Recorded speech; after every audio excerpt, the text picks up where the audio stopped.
আসসালামাইকুম, welcome back আমার bachelor বাসা রান্নাবান্নাতে। আজকে হচ্ছে আমরা ফুলকপির পাকোড়া বানাবো।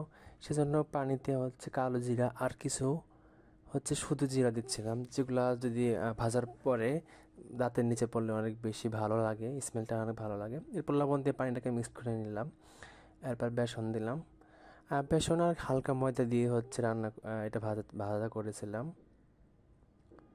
ব্যাচেলর বলে কি আমরা এগুলো খাবো না, বা দোকানে গেলে দেখা যায় যে খাজনার থেকে বাজনায় বেশি পড়ে যায়, দাম অনেক বেশি, প্লাস সন্ধ্যার সময় গেলে তো সিরিয়ালই পাওয়া যায় না। সেজন্য বাসায় হচ্ছে বানাচ্ছিলাম। পেঁয়াজ মরিচ বাটা দিলাম। মরিচ বাটতে একটু কষ্টই লাগে, কিন্তু তারপরে বাটছিলাম। এরপর প্রত্যেকটা মশলা দিয়েছিলাম, আদা বাটা, রসুন বাটা, জিরা বাটা, প্রত্যেকটাই একটু একটু দিয়েছিলাম, যাতে এর স্মেলটা বা এর স্বাদটা অন্যরকম আসে। আমার মনে হয় প্রত্যেকেই এইভাবেই করে, বা যারা একটু বেশি গর্জিয়াস করে বানায় তাদের আরও অন্যরকম আইটেমগুলো দেয়। এরপর এটাকে ভালোভাবে ফাটাবো। যত ভালোভাবে ফাটাবে তত ভালোভাবে হচ্ছে এটা মিক্সড হয়ে যাবে এবং এই স্মুথ হয়ে যাবে, আর ভাজাটা ভালো হবে। কালো জিরা দিলে আসলেই তখন দাঁতের নিচে কালো জিরাটা পড়ে বা জিরাটা পড়ে, তখন আসলে বেশি ভালো লাগে। আর ভাজা জিরা তো আসলে অনেক ভালো লাগে, স্মেলটা অনেক জোস থাকে। তো ফাটাচ্ছিলাম, ফাটানো প্রায় শেষ। এখানে হচ্ছে ফুলকপির পাকোড়া বানাবো, অনেকগুলো পাকোড়া বানাইছিলাম। অর্থাৎ এর মধ্যে আমি হলুদ আর হচ্ছে মরিচের গুঁড়া আর সজের গুঁড়া দিয়ে ভুলে গেছিলাম, সো আবার ওগুলো দিলাম। স্মুথ হয়েছে, কিন্তু ব্যাটারটা অনেক স্মুথ হয়ে গেছে। তো এখন আমরা এটাকে ভাজবো, ভাজলে হচ্ছে শেষ।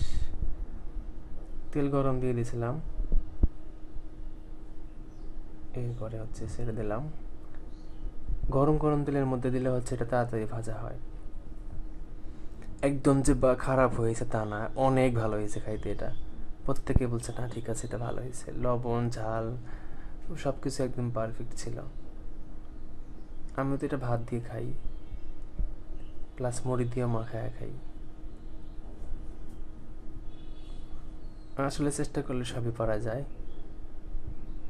ব্যাচেলার হয়েছি বলে কি এগুলো খেতে পারবো না? অবশ্যই খেতে পারবো। ওই যে বানায় বানা খাচ্ছিলাম, একদম সুন্দর, একদম বাজারে যেমন আমরা কিনে খাই সেরকমই হয়েছিল।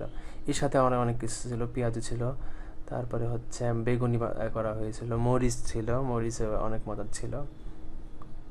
তারপরে ছিল হচ্ছে কলমি শাক, কলমি শাকে এইভাবে ব্যাটারের মধ্যে দিয়ে ভাজছিলাম, এটাও অনেক মজার ছিল। ধন্যবাদ সবাইকে দেখার জন্য, অবশ্যই সাপোর্ট করবেন। এভাবে কালো জিরে বা জিরে দিয়ে দিলে আসলেই হচ্ছে খেতে ভালো লাগে। একবার এভাবে দিয়ে দেখবেন, অবশ্যই ভালো লাগবে খেতে। সবাই ভালো থাকবেন, আসসালামু আলাইকুম। ভুল ত্রুটি হলে ক্ষমা করবেন অবশ্যই।